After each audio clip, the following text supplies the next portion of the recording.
Hello and welcome to the second part of the two-part video lesson on Virginia Woolf's To the Lighthouse.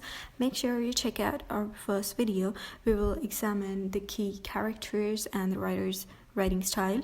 And in this video, we will be examining themes, symbols, structure, the key significant features of To the Lighthouse. So let's get started. Before heading on to themes, To the Lighthouse's structures analysis is quite important because it's a deviation from the 18th century's novel structures. This novel is divided into three separate parts. It has a tripartite structure. The first part is the window, the second is time passes, and the third is the lighthouse. In the first part, we find Mrs. Ramsay planning a trip to the symbolic lighthouse for the sake of granting James' wish, but Mr. Ramsay, with some secret conceit, dashes their hope to the ground by announcing the problem of weather. Time passes is a short interlude which constitutes part 2. The actors are grown in age while some, including Mrs. Ramsay, Prue, and Andrew, pass away, and the whole family returns from their summer house. While in the third part, the lighthouse, Mr. Ramsay, along with James and Cam, completes the expedition of reaching the lighthouse, and Lily also completes the painting. In this part, Mrs. Ramsay is seen very much alive in the consciousness of the characters, proving finally that creativity wins over sterility. This tripartite arrangement had its origin in one of Virginia's characteristic terrains of thought. This pattern can be seen a reflection of her own life. She used to experience periods of intense creative activity followed by agonizing depression of spirits. Thus, the first and third parts are seen as manifestations of that creative activity, while Time Passes, the second part, with its eulogy of death and regression, is a parallel of Woolf's depressional stages. So the pattern becomes particularly meaningful in presenting the autobiographical sense, and thus it highlights the autobiographical realism which has been given to the structure. While critics analyze this three-part structure as an understanding of human life, the first part is all action and movement towards action, just as happens in the early age, while the second section with the destruction can be seen as an analogy of middle age, where life seems to halt, and third part is where life is overpowered by reflections. This Woolf truly depicts life even in the arrangement of her novels, and therefore critics consider it as a complete and pure presentation and understanding of human life. It's the manipulation of the principle of time treatment that gives Virginia's new structure a powerful form. This time treatment is evident in all the three sections. In the window, the clock time is only a few hours. This exterior time stands still, while the inner or psychological time flows on with great rapidity and ranges over long expanses of time and space. While in the Time Passes, there is nothing except the passing of time. Means a lapse of 10 years passing has been shown. Finally, in the third section, the window, there has been shown a sort of movement in which the time is flowing forward as well, means to the future, and there is also sort of vertical movement of the time which has been shown through the inner probing of the subconscious of the character. Another of the main feature of this structure is applying the sources of unity. Virginia has introduced only a limited number of characters, and they have been isolated in a remote island away from society. So this has been presented as a sort of first unity. Then the readers are not placed directly within the minds of the characters, but the central intelligence of the novelist is constantly at work as a narrator, controlling and organizing all the material and illuminating it with its comments, working as the second unity.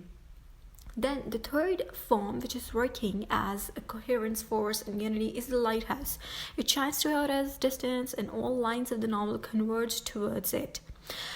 Another factor is Lily's painting, and also Mrs. Ramsay's personality, which we have discussed earlier, works as a cohesive and unifying force. So it's a deviation from the 18th century usual chronological sequence and plots. The lighthouse may not have a logical unity or a logical sequence of events or a cause and effect, but it surely has another and a stronger or higher sense of unity, that is emotional unity, which keeps it completely apart from every sort of novel.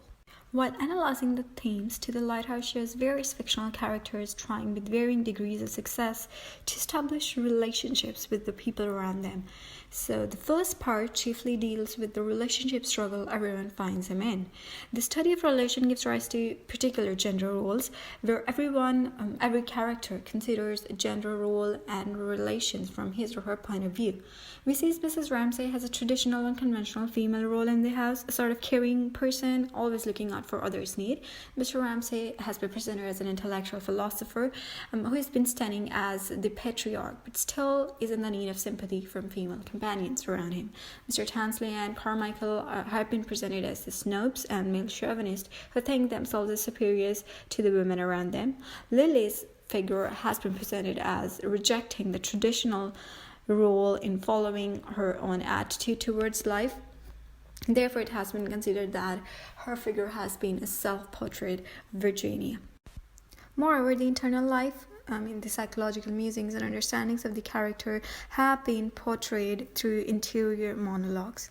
The character's subconscious terrain of thoughts are portrayed through multiple point of view techniques. Each character is presented from at least 2 points of view. We see that Mrs. Ramsay has been alive in Lily's subconscious thoughts and also in Mr. Ramsay's minds as well. So in this way, we get to know about that character through the other character's thoughts or probing of the subconscious about him or her as well. In this way, this theme of relationship of one person to the whole bunch of people around him has been established very beautifully by Virginia. Moving on to the second part of the novel, which deals with the theme of relation of man to nature. It portrays the ravages of time and tide affecting the family and their summer home. Thus, it highlights the effects of time and its importance. We see that there are the deaths in the family. Mrs. Ramsay and Ryan Prue dies, but in the face of all ordeals, life's continuity in the face of natural chaos and disorder goes on, and thus the family continues to develop. So this section demonstrates not the victory of natural chaos over human order, but rather the reverse. The forces of destruction are defeated by man's power and will to live. It is through the third part that the relation of art to life has been measured and exposed fully. It enhances the theme of art's immortality versus life mortality, that art has to remain forever and live forever, while human life is transient and it's just brief and would live just in few moments. It has been exposed through Lily's completion of painting the portrait of Mrs. Ramsay and James, and also her fluctuations between the pauses and strokes of her painting. Lily completes her painting after a lapse of 10 years and knows that this portrait will remain forever, because in this painting she has captured all of her feelings and thinkings about Mrs. Ramsay and her personality, and in this way she has made it a live forever thing. While the third part also highlights the relieving of all the tensions and worries, because in this section James and Cam give up their long-standing antagonism towards their father, and he himself at the same time attains the resolution of his own tensions and particular worries about life, while also Lily completes her painting. So in the last part, all the themes come full circle and we get a sense of completion. Also, there are several symbols that have been employed in the novel's structure. Firstly, there is a lighthouse, which is symbolic of the character's thwarted desires and also poses a symbol of inaccessibility. Surrounded by sea, which is symbolic of ever-moving flux of time and life. Also, it represents Mrs. Ramsay's character, the fluidity of feminine side. While Mr. Ramsay locates himself with the land, the masculine force, and believes that the sea eats away the very land we stand. Talking about Lily and her painting, it represents a very obvious struggle between artist and his obstacles. The window in the very first part and section represents a separating sheet of glass between reality and consciousness, because it's the characters that reside inside the house and which has been separated by the outer world through that window. As in Mr. and Mrs. Ramsay's personalities, they represent two kinds of truth and approaches to life. Mr. Ramsay is a symbol of the pressures of masculine society, while Mrs. Ramsay also confirms to the conventional women figure a particular gender role. And in their two kind of different approaches to life, we have discussed it earlier, Mrs. Ramsay presents emotional intuitive approach, while that of Mr. Ramsay represents logical and rational approach to life, which is completely devoid of emotions. Along with the structure, I also want to discuss some of the highly significant features of this novel that include stream of consciousness and the art of characterization. Talking about the stream of consciousness first, she adopts this technique in an attempt to make a psychological novel which dissects human life. Basically, her aim is to record the inner consciousness ebb and flow of the thoughts of characters. Features involved in this technique are the indirect interior monologues, through which she digs deep in the minds of her characters and brings forth the deep subconscious workings in their minds on the pages before us. Also, there is the principle of free association, in which the consciousness of a character ranges from person to person, and a multi-personal consciousness comes to the forefront. Thirdly, there is the technique of particular time treatment. Thus, in this strictly confined time, limited objective world, the character's consciousness ranges freely from time and space. We see in the Lily's case, whose consciousness really ranges from the past to present towards future, from one person to another. While painting, she thinks about Mr. Ramsay, Mr. Banks, Mrs. Ramsay, and all the atmosphere contributed to her flow of thoughts, which manifests itself on the canvas. Now moving on to Virginia's art of characterization, as we know that she discarded orthodoxy in vividly describing habits, manners, and appearance of the characters. Rather, she took quite an experimental road to present characters like Mrs. Ramsay in their true internal colors, and this was her basic focus, thereby presenting the real inward reality and the psychological shades of the figures and characters she wants to portray in her novel. And her basic aim was to probe the subconscious thoughts of her characters. There are a few elements of Virginia's characterization, which includes firstly the technique of stream of consciousness, where the emphasis falls on not how the events are presented, but rather how events are experienced by the characters who participate in certain events.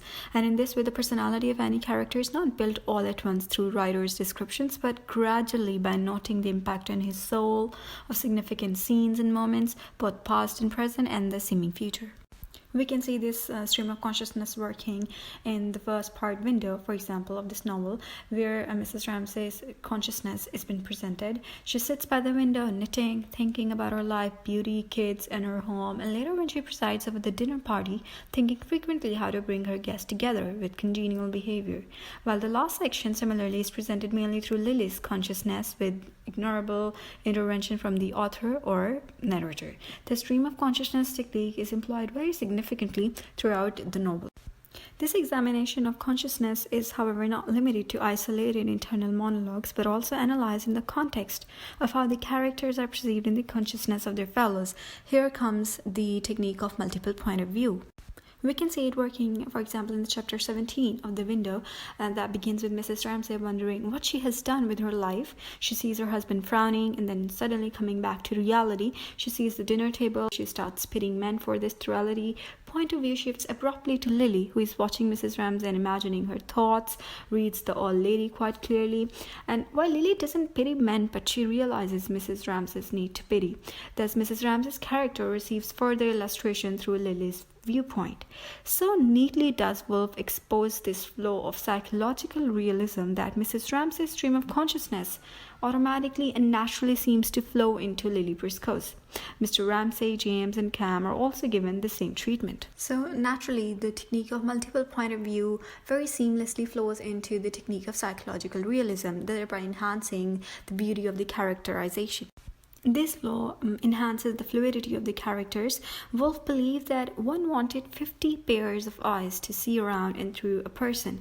It is only through intuitive powers that one can seek to understand human beings, and this idea of multi-dimensionality of human characters is what used by Woolf in her experimental art of characterization. Mrs. Ramsay is hence seen as a lover, a tyrant, a Greek goddess, vain woman, depending upon who is that sees her. The last technique which Virginia employs is the use of foil characters to contrastingly bring out the traits of one another. Mrs. Ramsay is employed a foil to Mr. Ramsay, as we have discussed it earlier, and Lily Briscoe, while Mr. Ramsay's personality is contrasted in Mr. Banks and Mr. Carmichael. Mrs. Ramsay represents femininity with all its creativity and fluidity, whereas Lily Briscoe strives for creativity independent of Mrs. Ramsay's notions of marital fertility. Mrs. Ramsay is a matchmaker and cannot stand a woman of her acquaintance to stay a spinster. Moreover, she cannot bring herself to respect Lily's artistic endeavors, but in her heart of hearts, she loves Lily for her independent spirit. On the other hand, Mr. Ramsay is the arid scimitar who relishes in factual truth and plays out the idea of life is not fair.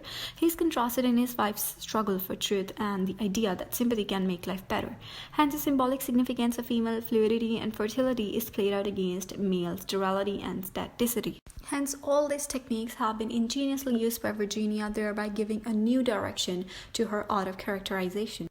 So here are a few significant excerpts from the novel itself, just to show how the subconscious working of the characters have been portrayed in the form of words itself on the pages. So we see here ellipsis, parenthesis, colon, semicolon, just to highlight how the multiple point of view technique has been incorporated, and also how the stream of consciousness makes their thinking and emotions particularly experimental technique for the writer.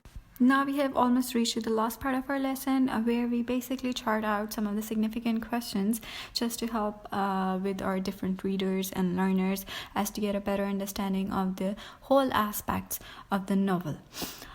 So that's it for today's lesson. I hope you guys have liked it. If yes, then please give us a thumbs up, and make sure to come back for another lesson on a different novel.